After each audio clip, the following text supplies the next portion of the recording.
La Escuela Dominical, un tiempo de estudio bíblico y teológico acerca de las grandes doctrinas de la fe histórica del cristianismo.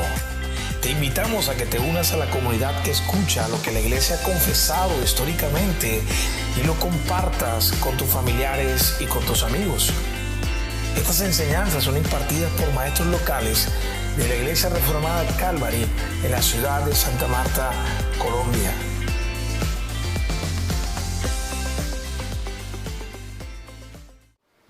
Este tema sobre las Sagradas Escrituras está basado evidentemente en las Sagradas Escrituras, pero también hemos tomado como referencia la Confesión de Fe de Westminster. Si usted ha hojeado la Confesión de Fe de Westminster, podrá darse cuenta de que cada capítulo, si se quiere, está dividido en párrafos. Y cada párrafo es lo que nos hemos propuesto nosotros estudiar aquí domingo tras domingo. Entiendo que el domingo anterior el hermano Jorge abarcó los primeros 5 párrafos de esta sesión acerca de las Sagradas Escrituras, de modo que lo que nos corresponde a nosotros ahora es mirar los párrafos 6, 7 y 8, si el Señor nos lo permite. Así que voy a tomarme la libertad de leer lo que dice el párrafo 6, si podemos darle siguiente. Ese es el párrafo 6 de la Confesión de Fe de Westminster y dice: la totalidad del consejo completo o el consejo completo de Dios tocante a todas las cosas necesarias para su propia gloria y para la salvación, fe y vida del hombre está expresamente expuesto en las Escrituras o se puede deducir de ellas por buena y necesaria consecuencia. Y a esta revelación de su voluntad nada ha de añadirse, ni por nuevas relaciones o revelaciones del Espíritu, ni por las tradiciones de los hombres. Sin embargo, confesamos que la iluminación interna del Espíritu de Dios es necesaria para que se entiendan de una manera salvadora las cosas reveladas en la palabra, y que hay algunas circunstancias tocantes a la adoración de Dios y al gobierno de la Iglesia, comunes a las acciones y sociedades humanas, que deben arreglarse conforme a la luz de la naturaleza y de la prudencia cristiana, pero guardando siempre las reglas generales de la palabra que han de observarse siempre. Una buena manera de ir simplificando todo ese párrafo o de ir tratando de condensar algunas ideas generales es observar qué es lo que esto nos enseña, lo que este párrafo nos está diciendo. Este viernes estábamos en una charla sobre predicación expositiva y nos decían qué es lo evidente, o sea, qué es lo que se puede observar en ese párrafo. La siguiente diapositiva nos muestra un poco el resumen de lo que acabamos de leer. La primera cosa que vemos en lo que nos dice el párrafo 6 es que la revelación completa de Dios, es decir, la que está contenida en las Escrituras, es completamente suficiente para toda necesidad espiritual del hombre. La revelación completa de Dios es completamente suficiente para toda necesidad del hombre. Este párrafo básicamente nos está hablando de algo que nosotros conocemos como la suficiencia de las Sagradas Escrituras. Es decir, la Biblia es suficiente. La Biblia es suficiente para todo asunto de fe que concierne a la salvación del hombre. Todo está en la Biblia. Nos dice que es completa, que es suficiente para toda necesidad espiritual del hombre. Observamos entonces que la revelación completa de Dios contenida en las Escrituras, como lo dice 2 de Timoteo, capítulo 3, versículo 16, toda la Escritura es inspirada por Dios y útil para enseñar, corregir e instruir en justicia, a fin de que el hombre de Dios sea perfecto, enteramente preparado para toda buena obra. Hermano, todo lo que nosotros necesitamos saber acerca de la salvación está contenido en las Escrituras. Todo lo que nosotros necesitamos saber acerca de la salvación está contenido en las Escrituras. Sabemos que en las Escrituras Cristo, el Señor, se revela como la verdad. Sabemos en las Escrituras que Cristo, el Señor, se revela como la verdad. Y eso es estudiado y desmenuzado por los demás autores en la carta de Hebreos, que todavía estamos por terminar. Hemos visto eso, cómo Cristo es ese único y verdadero sacerdote, y que va en consonancia con lo que Cristo mismo dijo de Él mismo, de que Él era la verdad. Y Cristo mismo dijo que Él todo lo que le había escuchado al Padre lo ha revelado. Todo lo que le había escuchado al Padre lo ha revelado. De modo que Cristo reveló toda la verdad a sus apóstoles, y por ende, como esas verdades fueron condensadas en este libro, que son las Sagradas Escrituras, esas verdades las tenemos nosotros también acá. Pablo también dice que él ha proclamado todo el propósito de Dios. Dice Pablo: no he vacilado en predicarles nada que les fuera de provecho. Todo lo que es aprovechable para nosotros, la Escritura lo contiene. Todo lo que nosotros pudiéramos sacar provecho, un jugo, una edificación, todo está contenido en las Escrituras.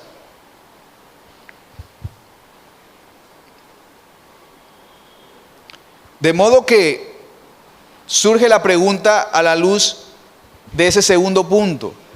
La Escritura es suficiente para toda época y no requiere añadidos.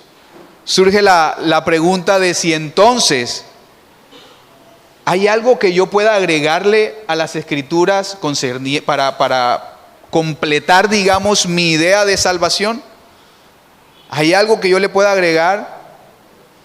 En el plan de Dios para la salvación del hombre, que está contenido en las Escrituras, que se revela en las Escrituras, ¿hay algo que yo le pueda agregar?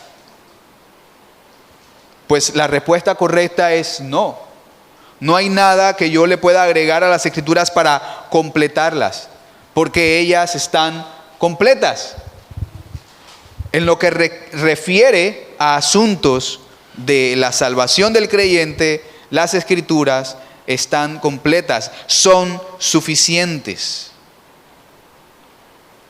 Por eso el autor de Hebreos nos dice que el sacrificio de Cristo fue hecho una vez y para siempre. También nos habla de una completitud, si se quiere, de ese sacrificio, a semejanza de la completitud que vemos en las Escrituras. No se puede añadir nada a esta fe que ha sido encomendada a nosotros los santos. El autor o el comentarista de la confesión que estamos estudiando, él pone el ejemplo de la armadura que Pablo usa en Efesios. Habla de la armadura y él dice que es necesario que nosotros nos pongamos toda la armadura de Dios para poder hacer frente a las artimañas del diablo. Pues sabemos que una de las partes de esta armadura es la espada, y la espada representa la palabra de Dios. ¿Cómo es posible que Pablo piense que nosotros tengamos puesta toda la armadura si tenemos una espada incompleta?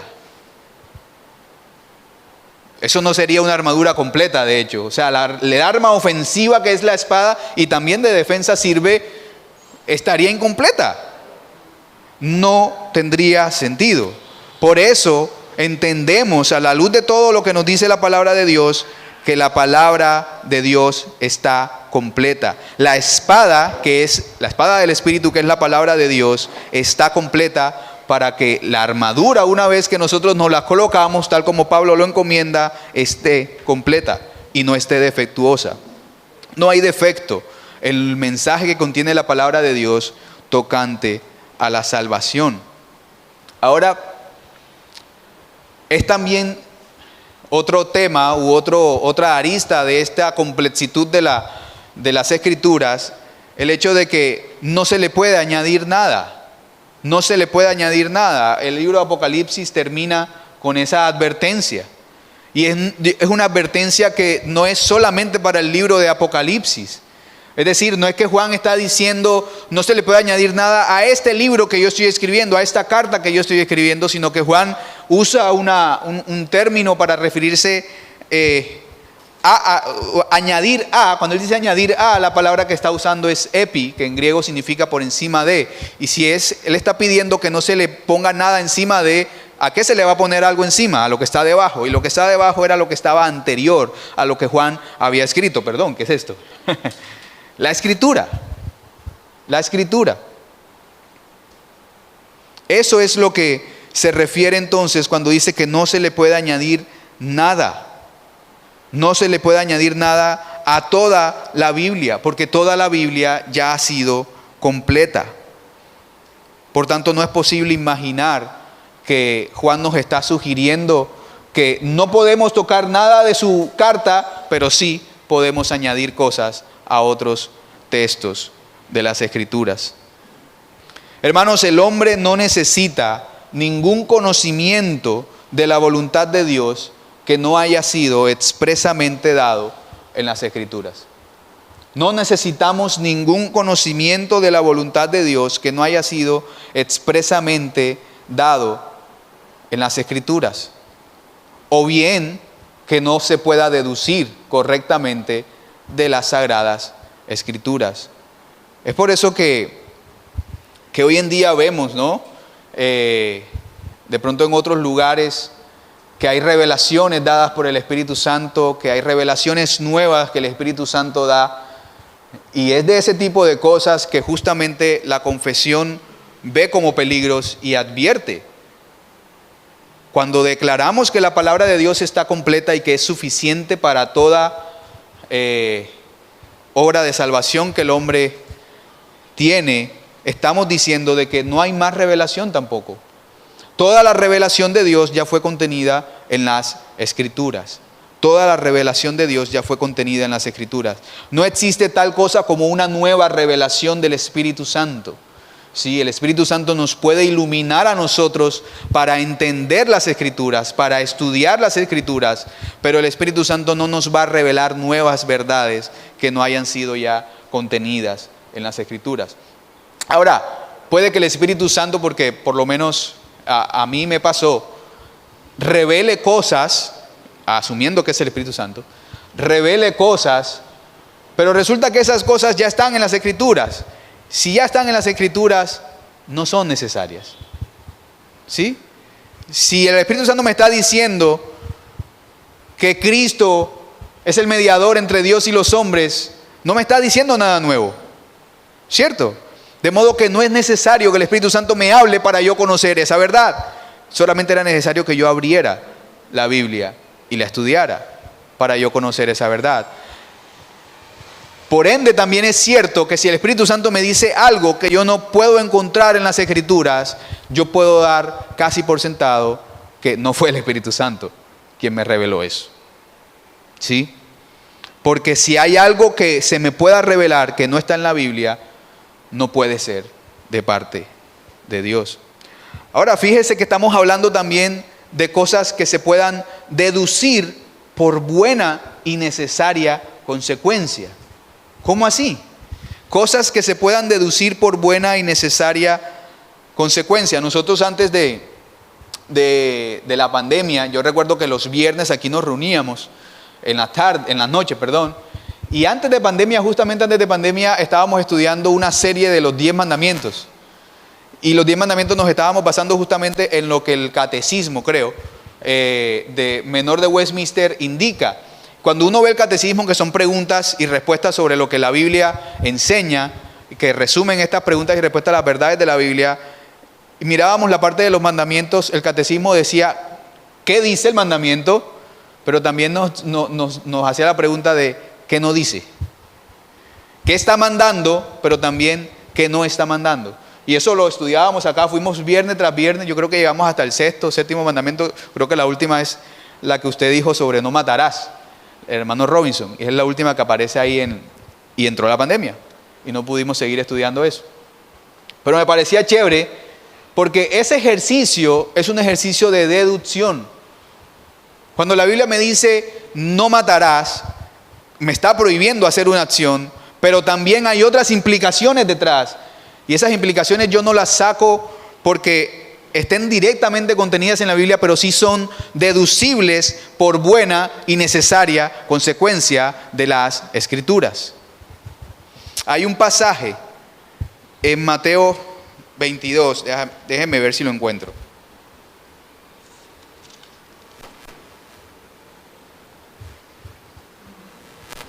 Mateo 22, versículo 23.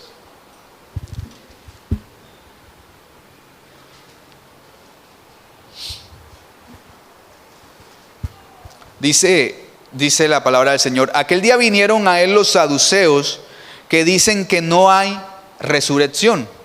Y le preguntaron diciendo: Maestro, Moisés dijo, si alguno muriere sin hijos, su hermano se casará con su mujer y levantará descendencia a su hermano. Hubo pues entre nosotros 7 hermanos. El primero se casó y murió, y no teniendo descendencia dejó su mujer a su hermano. De la misma manera también el segundo y el tercero hasta el séptimo. Y después de todos murió también la mujer. En la resurrección, pues, ¿de cuál de los 7 será ella mujer, ya que todos la tuvieron? Y dice Jesús: erráis ignorando las Escrituras y el poder de Dios, porque en la resurrección ni se casarán ni se darán en casamiento, sino serán como los ángeles de Dios en el cielo. Pero atención al verso 31. Pero respecto a la resurrección de los muertos, que era la cuestión principal que los saduceos preguntaban, ¿no habéis leído los que os fue dicho por Dios cuando dijo: yo soy el Dios de Abraham, el Dios de Isaac y el Dios de Jacob? Dios no es Dios de muertos, sino de vivos. Esta era una cuestión bien complicada, ¿no? Los saduceos y los fariseos debatían acerca del asunto de la resurrección de los muertos. Los saduceos, que son el grupo que está preguntándole a Jesús aquí directamente, ellos no creían en la resurrección de los muertos. Por eso la pregunta capciosa que le lanzan a Jesús: un escenario de 7 hermanos con la ley esta del levirato, y al final mueren, y los 7 fueron maridos de la misma mujer por la ley. ¿Y de quién va a ser mujer ella? Jesús primero les contesta esa cuestión y les dice: en la resurrección ni se casarán ni se darán en casamiento. Pero él él observa que la cuestión principal de la pregunta era acerca de la resurrección, no tanto la cuestión de quién va a ser mujer ella o quién va a ser el marido de ella. Él observa que la cuestión principal por la que los saduceos preguntan es acerca de la resurrección de los muertos. Y por eso les responde en el versículo 31: pero respecto a la resurrección de los muertos, a los saduceos que no creían en ella, les dice: ¿no habéis leído lo que os fue dicho por Dios cuando dijo? Y miren el verbo: yo soy el Dios de Abraham, el Dios de Isaac y el Dios de Jacob. La Biblia no nos está diciendo, y esto es una cita de un texto en Éxodo, creo que es Éxodo 3, no recuerdo exactamente qué versículo es. Éxodo 3:6. Éxodo 3:6. Y dice: yo soy el Dios de Abraham, el Dios de Isaac y el Dios de Jacob. Y dice Jesús, le añade a eso, como concluyendo o interpretando ese texto: Dios no es Dios de muertos, sino de vivos. ¿Cómo Jesús sacó la conclusión de que Dios no es Dios de muertos, sino de vivos? Basado solamente en esa sentencia de: yo soy el Dios de Abraham, el Dios de Isaac y el Dios de Jacob. Jesús tuvo que haber hecho una deducción. ¿Por qué? Porque el verbo está en presente. Yo soy el Dios de Abraham. Si Abraham estuviera muerto y no existiera resurrección, fuera dicho Dios: yo era el Dios de Abraham, porque está muerto y no ha resucitado. Pero como está vivo, entonces Dios dice: yo soy el Dios de Abraham. El verbo está en presente. Esa es una deducción que el mismo Señor Jesús está haciendo de un texto en Éxodo de las Escrituras, trayéndolo al contexto de la pregunta de los saduceos. De modo que el mismo Señor Jesús empleaba esta deducción, como dice el párrafo que leímos de la confesión, por buena y necesaria consecuencia. De modo que hay asuntos que, si bien no están estrictamente plasmados así en las Escrituras, sí se pueden deducir por buena y necesaria consecuencia de las Escrituras. Otro ejemplo puede ser la Trinidad, la doctrina de la Trinidad. La palabra Trinidad no aparece en las Escrituras. La palabra Trinidad no aparece en las Escrituras. Sin embargo, ustedes están aquí en esta iglesia y la mayoría creo que venimos de trasfondos de iglesias carismáticas, de otro tipo de corte, pero igual eran iglesias trinitarias, porque creían en el Padre, en el Hijo y en el Espíritu Santo. Esa es una doctrina que se deduce de las Escrituras. Se deduce del correcto estudio de las Sagradas Escrituras. No está contenida como tal, no dice, Pablo no resume la doctrina de la Trinidad y dice la doctrina de la Trinidad dice tal y cual y cual. Sin embargo, la doctrina de la Trinidad es esencial. Si tú no crees la Trinidad, yo no te puedo llamar hermano. Es tan esencial esa doctrina, pero no está contenida en las Escrituras de manera textual, pero sí se deduce fácil y claramente de las Escrituras. Y pueden haber más ejemplos, ¿no? Entonces hay principios y hay cuestiones tocantes a la salvación del hombre que si no están textualmente se pueden deducir. Y eso trae implicaciones también para nosotros, ¿no? El mandato es a estudiar las Sagradas Escrituras. Es el mandato que se nos da a nosotros. Yo no puedo deducir nada de un texto que no estudio. Tengo que necesariamente estudiarlo. Así que hay un mandato también para nosotros. Bueno, aquí se me escapaban un par de cosas. Por ejemplo, el párrafo del versículo del párrafo 6, el final del párrafo, habla de que también hay algunas circunstancias concernientes a la adoración y al gobierno de la iglesia que se dejan, digamos, a la luz de la naturaleza y a la prudencia cristiana, dice el texto. Y un buen ejemplo de eso fue justamente lo que vivimos en la pandemia, por ejemplo. En la pandemia nos era imposible reunirnos, ¿cierto? Pero hay un mandato de Dios de reunirnos, ¿sí? Pero era imposible reunirnos físicamente. De modo que se llega a una conclusión prudente. Por prudencia no es posible reunirnos físicamente durante la pandemia, pero sí es posible usar medios virtuales para reunirnos. Cumplimos el mandamiento de reunirnos, no lo violamos y estamos siendo prudentes con una circunstancia externa.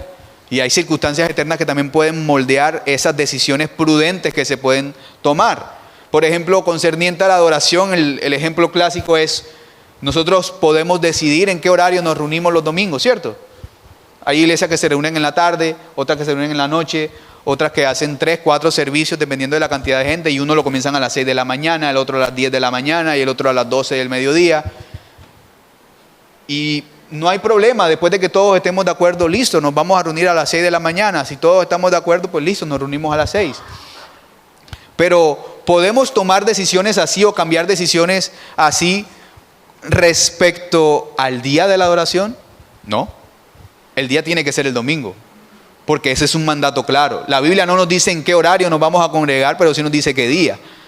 El día se respeta, pero el horario es algo que ya queda a la decisión de cada iglesia, de cada concilio, ya es algo que se nos da libertad, digamos, cristiana en esos casos, pero siempre a la luz de la naturaleza y a la luz de la prudencia cristiana, según nos dice el texto. Párrafo 7.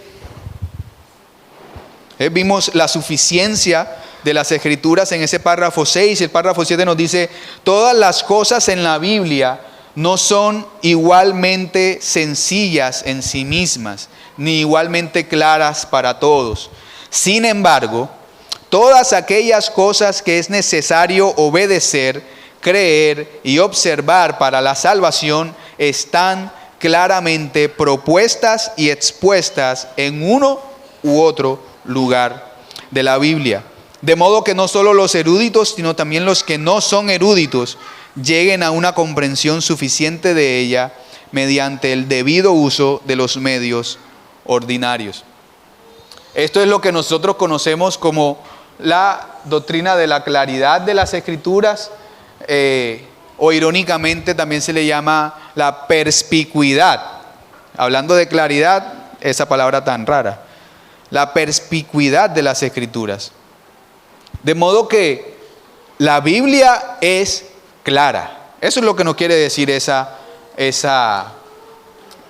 párrafo. La Biblia es clara. Todo lo que el Señor quiere que nosotros sepamos está en las Escrituras y está contenido de manera clara para nosotros. Y es bien quisquilloso aquí el tema, porque negar algunas cosas o cambiar algunas cosas nos pueden llevar a entonces concluir que la Biblia es oscura. Por ejemplo, la Iglesia Católica, en uno de sus catecismos de la Edad Media, tiene una pregunta donde dice: ¿cómo podemos saber el verdadero significado de las doctrinas contenidas en la Biblia? Esa es la pregunta. Y la respuesta que ellos dan es: podemos entender el verdadero significado por medio de la Iglesia Católica, que ha sido autorizada por Jesucristo para explicar sus doctrinas y la cual es preservada del error en sus enseñanzas por medio de la asistencia especial del Espíritu Santo.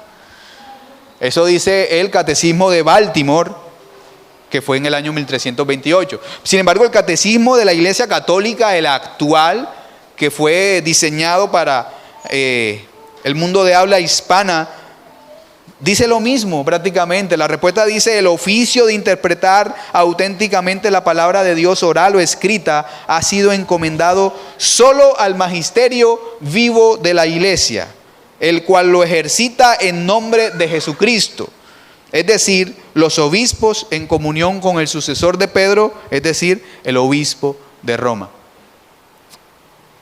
¿Qué pasa con esta respuesta? No sé si ustedes observan el error. Cuando se nos dice que Dios habla al hombre en la Biblia, pero a la vez se nos dice que la Iglesia Católica es la que puede interpretarla correctamente, se nos está diciendo que la Escritura no es lo suficientemente clara. Y lo que es claro es la interpretación de la Iglesia. Es decir, la interpretación de la Iglesia es clara y la Escritura es un poco oscura. Por eso es necesario el intérprete. En este caso es la Iglesia Católica. Y fueron justamente cosas o detalles como estos que fueron levantando o elevando el fuego que avivó la Reforma finalmente. Porque justamente al examinar la Escritura se daban cuenta que no es como la Iglesia lo decía. La fe reformada enfoca este asunto precisamente al revés. Es decir, las Escrituras son las únicas que expresan la verdad divina con suficiente claridad. De hecho, lo expresan con perfecta claridad. Y solo ellas, por ende, tienen una autoridad absoluta. La interpretación de la Iglesia, por otro lado, por ejemplo, lo que nosotros creemos en los credos, lo que está contenido en el Catecismo Menor y Mayor de Westminster, lo que está contenido en esta confesión de fe misma, todo eso siempre tiene que ser visto como menos que perfectamente claro.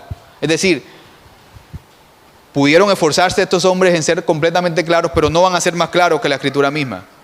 Ese es el punto.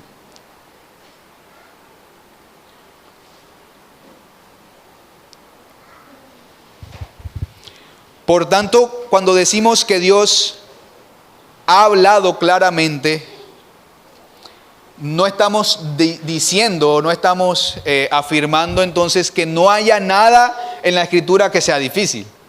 Una cosa es la claridad, otra cosa es lo complicado de un asunto. El ejemplo que pone el autor, el comentarista, es la teoría de la relatividad. Puede venir el profesor más didáctico y pedagógico del mundo a aplicarnos la teoría de la relatividad de Einstein, que igual no la vamos a entender. No la vamos a entender.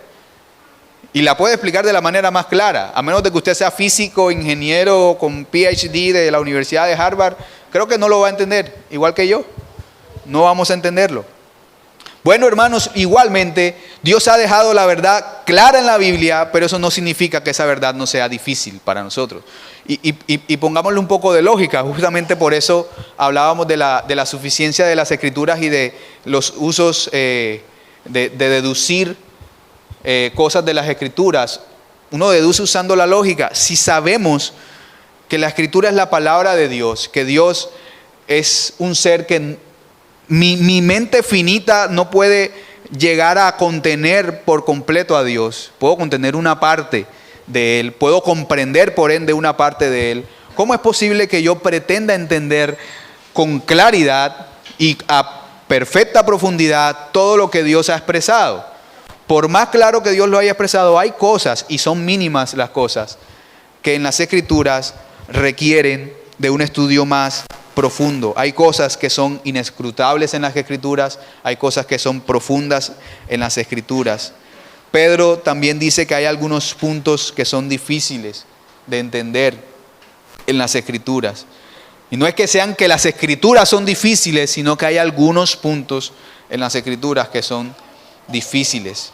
Y justamente son estos puntos difíciles los que muchas veces se han tomado como caballos de batalla de muchas corrientes o sectas, donde toman un solo texto de estos que son difíciles, de estos que son textos de pronto oscuros, se le llaman justamente, y lo toman como un caballo de batalla justamente al no tener ningún paralelo de pronto en el Antiguo Testamento, al no tener ningún tipo de contraste en las Escrituras. Por ende, hermanos, y para guardarnos de este tipo de cosas, insisto en lo que concluimos en el punto pasado, es necesario como cristianos escudriñar las Escrituras. Es necesario escudriñar las Escrituras. Las Escrituras están dirigidas para todos nosotros, para todo hombre, para todo cuerpo de creyentes. No es exclusividad de una iglesia, no es exclusividad de una élite religiosa, es para todos nosotros, y por eso fue necesaria y fue esencial lo que sucedió en los tiempos de las reformas, que paralelamente se iba desarrollando la imprenta y fue como un catalizador también de este mismo movimiento. Finalmente, hermanos, vayamos al párrafo 8. Párrafo 8.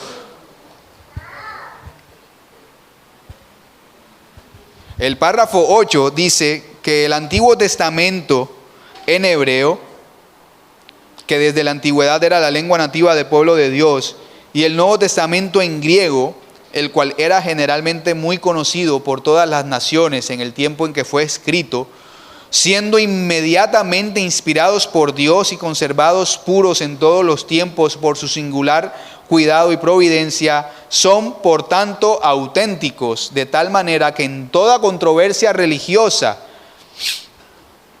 la iglesia debe apelar finalmente a ellos.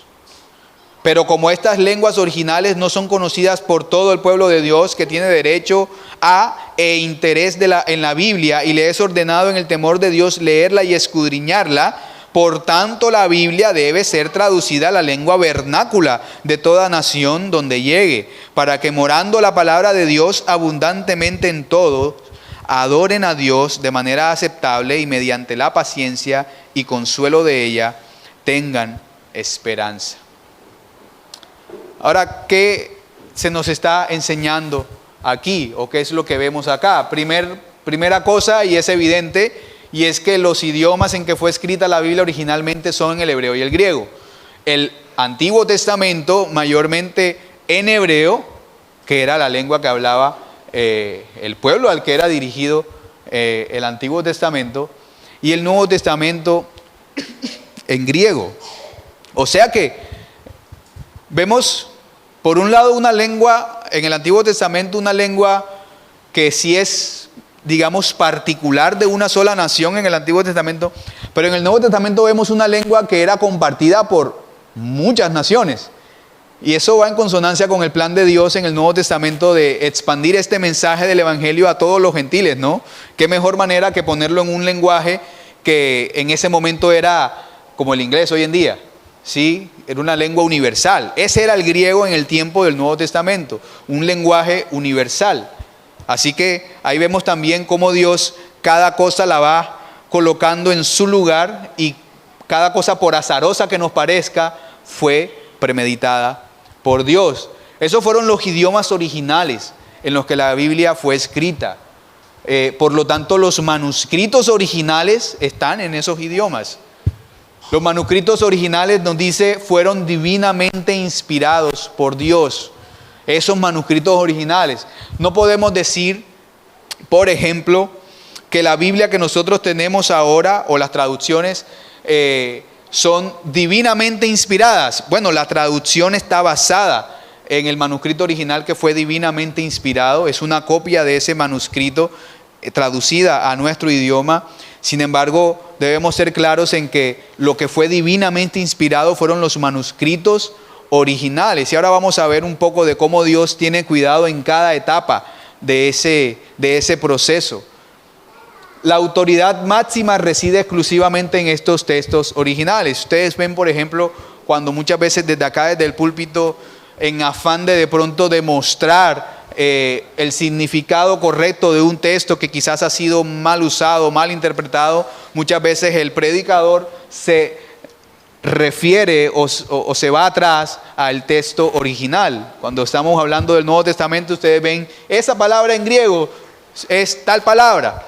Es justamente por el afán de querer ir a la fuente original y matar todo tipo de controversia que pueda derivarse de una interpretación propia de los traductores, por ejemplo, cuando pusieron otra palabra en vez de que le cambia quizás el significado a la frase o a la idea. Entonces, toda diferencia debe dirimirse en este nivel, en el nivel de los textos originales. Por eso es de tan importancia saber, en este caso, no es un mandato para toda la iglesia saber griego y hebreo, pero sí es bueno en el afán del estudio poder conocer a veces algunas de estas cosas, o por lo menos tener ayudas que nos puedan referir a estos textos originales. O en ese caso, bueno, hacer el uso de comparaciones cruzadas, que es usar varias traducciones a la vez. Y eso es lo que vamos a mirar ahora, cuando nos dice que Dios ha preservado este texto en un estado de pureza esencial. El autor nos habla del cuidado y la providencia del Señor, en este caso con los textos originales. Los textos del Antiguo Testamento, por ejemplo, que fueron escritos en materiales que de pronto ya no están, esos textos originales ya no están preservados físicamente, pero sí sabemos por las mismas escrituras que el Señor ordenó muy temprano en el proceso hacer copias de su ley, por ejemplo, hacer copias de su ley. Y esto era un proceso que era cuidadoso, este era un proceso que era bien minucioso. ¿Por qué digo minucioso? Porque no solamente estaba el copista, que era el que copiaba, sino que había otro que le revisaba al copista. Y eran tan celosos estas personas, y vemos el celo de los judíos por la ley en el Nuevo Testamento también, cuando ellos cuidaban y observaban la ley y eran bien cuidadosos de lo que decía el texto. Eran tan cuidadosos que ellos incluso llegaban a contar las palabras, palabra por palabra contar, para ver si era fiel también a lo que estaba originalmente escrito. Estábamos hablando de copias en este caso, no de traducciones, ¿sí? De copias en este caso estamos hablando. De modo que sí estamos frente al hecho de que la palabra del Señor fue copiada, la ley del Señor en el Antiguo Testamento fue copiada, y aunque no se preserven los primeros manuscritos, las copias se preservan y podemos tener confianza en las copias porque las copias fueron minuciosamente revisadas. Por ejemplo, nosotros vemos referencias en los libros de Esther, en los libros de Nehemías, que hacen referencia a la palabra de Dios o a la ley del Señor. Y esa ley del Señor, ya en esos tiempos de Esdras, de Nehemías, no es el texto original inicialmente escrito de la ley, sino que estamos hablando de copias en este caso. Pero la Biblia lo sigue llamando la palabra de Dios. Vemos por ejemplo a Jesús, aquí mismo en el texto que leímos de Mateo 22, él cita la palabra del Señor y dice, ¿no habéis leído lo que os fue dicho por Dios cuando dijo? Bueno, en la respuesta inicial él dice, erráis ignorando las escrituras y el poder de Dios. Él le está hablando de las escrituras y él está citando el texto de Éxodo 3, verso 6, Y él lo está citando no del original, él lo está citando de la traducción que se conocía en ese momento, que era la Septuaginta, que era en griego. Y él le llama a eso las Escrituras. Erráis ignorando las Escrituras. Es decir, podemos tener confianza de que a través de todos estos procesos, por la multiplicidad de las copias que hay, que siguen siendo fieles a los textos divinamente inspirados por Dios en un principio. El autor pone varios ejemplos y lo vemos nosotros de pronto después de lo que pasó en la Reforma, después de la invención de la imprenta. Nosotros vemos que entre más copias hayan, es más probable que se pueda guardar una copia para la posteridad, ¿no? Y ese fue el plan original de Dios cuando ordenó copiar la ley de Él para el rey, en este caso, en el libro de Deuteronomio. Bueno, el plan era que se preservaran copias para la posteridad, es decir, para nuestros días, para que se pudieran traducir con completa fidelidad. Ahora, eso no incluye, o esto no nos dice, o no nos excluye de que hayan errores en los procesos de traducciones. Los hay, hay errores en los procesos de traducciones, y por eso es bueno lo que estábamos concluyendo, o lo que concluía el pastor. Es bueno revisar también varias traducciones si uno tiene dudas en algún punto. Hay dos tipos de traducciones mayormente conocidas, que son las traducciones de equivalencia formal. Son Biblias como la Reina Valera, son Biblias como la Biblia de las Américas, y hay traducciones de equivalencia dinámica, que no son textos que se traducen palabra por palabra como se haría en la equivalencia formal, sino que se traducen frase por frase. Ya esta traducción frase por frase me implica un ejercicio de interpretación, ¿sí? Y por eso no son tan recomendables. Sin embargo, hay textos difíciles que son más fáciles de entender en una nueva versión internacional o en una nueva traducción viviente que en una Biblia de las Américas, ¿sí? Entonces, ¿se pueden usar esos textos como apoyo? Claro que se pueden usar esas traducciones también como apoyo. Pero siempre es necesario hacer esa salvedad en ese tipo de traducciones.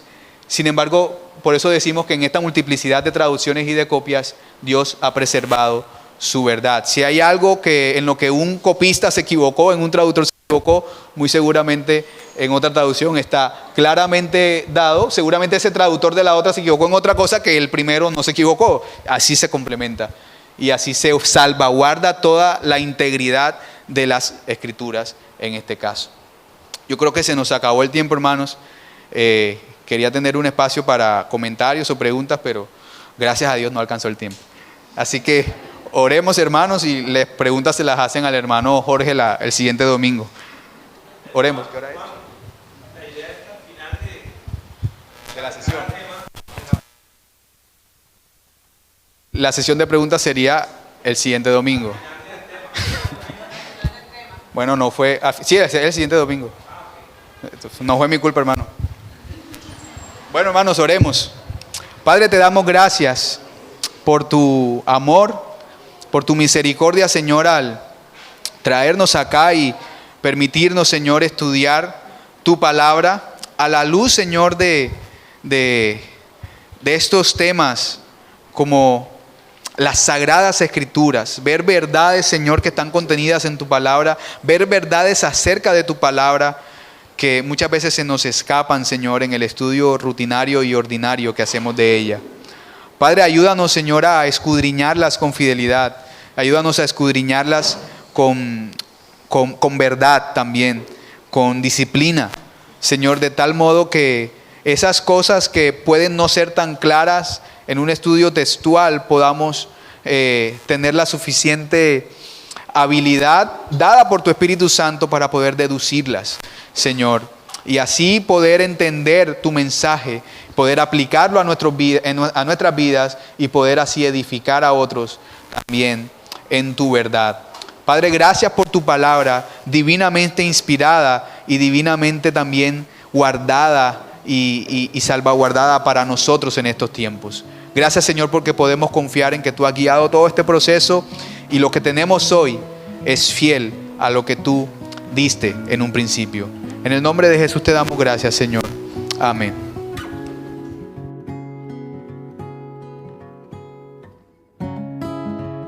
La Escuela Dominical es una iniciativa que nace de la necesidad de enseñar todo el consejo de Dios. Comparte este episodio con alguien cercano y si quieres conocer más sobre cómo apoyarnos, visítanos en www.iglesiacalvary.co.